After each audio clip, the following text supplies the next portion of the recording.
Welcome back to the Real NIFB Parody, the only news channel that tracks the spiral dumpster fire so you don't have to smell the smoke yourself. Now, usually January is a slow month. Everyone is recovering from the holidays. The pastors are usually hibernating, but not this year. We scraped the bottom of the barrel this week, and folks, we found termites. We have cringeworthy sermons, text message meltdowns, a new player entering the game, and a cruise ship disaster waiting to happen. Grab your coffee and maybe put a lid on it, because it's about to get messy. Let's dive in. First up, we go to the house of God, where apparently there are devils. Chris Segura preached a sermon this Wednesday titled "Devils in the House of God," and the irony here is so thick you could cut it with a steak knife.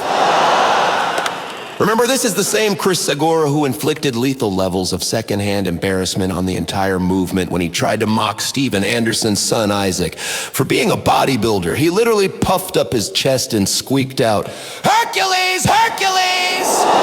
in a high-pitched voice. It has been over a year and the cringe hasn't faded. It's radioactive. It has a half-life of 1,000 years. But it gets better. This is also the guy who said, and I am not paraphrasing, this is a direct quote, that Steven Anderson had it worse than Job because he spent 24 hours in a mental hospital worse than Job. You know, the guy who lost his children, his health, and his wealth. Yeah, apparently a tuna sandwich and a grippy sock vacation is worse than that. And just a friendly reminder for context, Chris Segura is currently married to a convicted pedophile, literally. So the fact that he is the one up there preaching about devils in the house of God is, well, it's a bold strategy, Cotton. Let's see if it pays off. Speaking of devils in the details, let's check in on Roger Jimenez.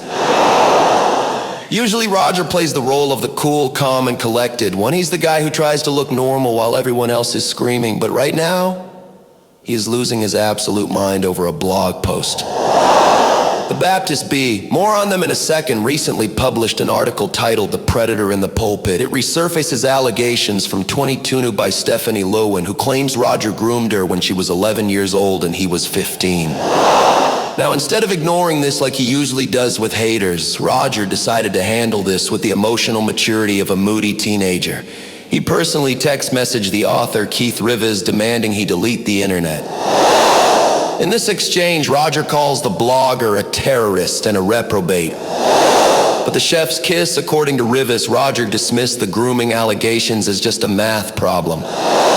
Yes, you heard that right, a 15-year-old pursuing an 11-year-old isn't predatory, it's just algebra. Even wilder, Rivas says that during their phone call, Roger refused 5 separate times to actually call his accuser a liar. Look, honestly, given the ages involved, if the story is true, a statement acknowledging he was young, dumb, and wrong would probably be the smart move. But we don't know if it's true or not. What we do know is that dismissing it as a math problem while threatening people over text is certainly a choice. And just so we're clear legally, we are not taking a position. We are just repeating what is being said and documenting the meltdown. Don't sue us, Roger. We're terrible at math. So who is the guy Roger is texting? Ladies and gentlemen, a new challenger has entered the arena. Allow me to introduce you to the Baptist Bee. No, not the Babylon Bee. This isn't satire. It's actually way darker.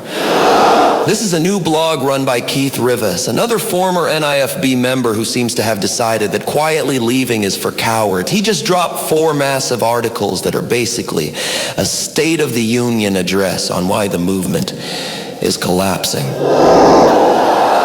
If you've been following the drama, you need to read these. Here is the rundown of the tea he is spilling. The Predator in the Pulpit, that's the Roger Jimenez piece we just discussed.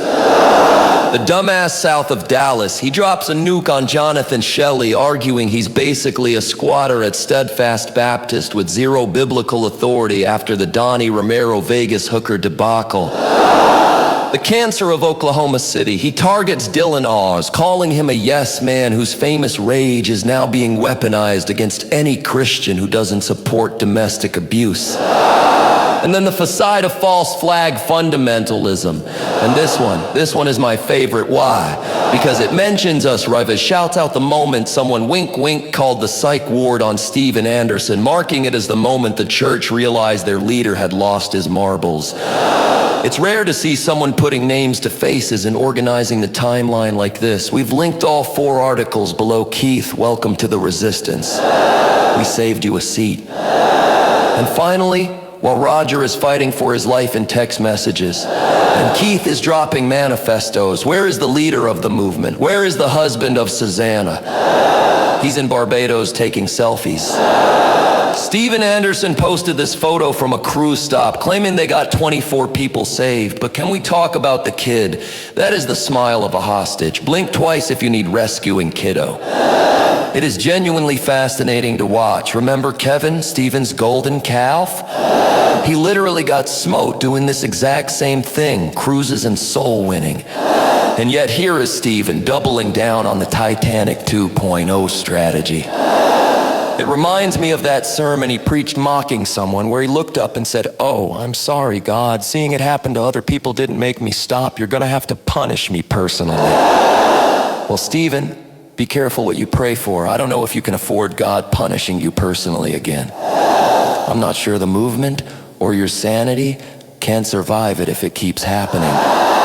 That's all for this week. If you enjoyed the cringe, hit subscribe. If you're Roger, please don't text me. I'm bad at math. See you next time.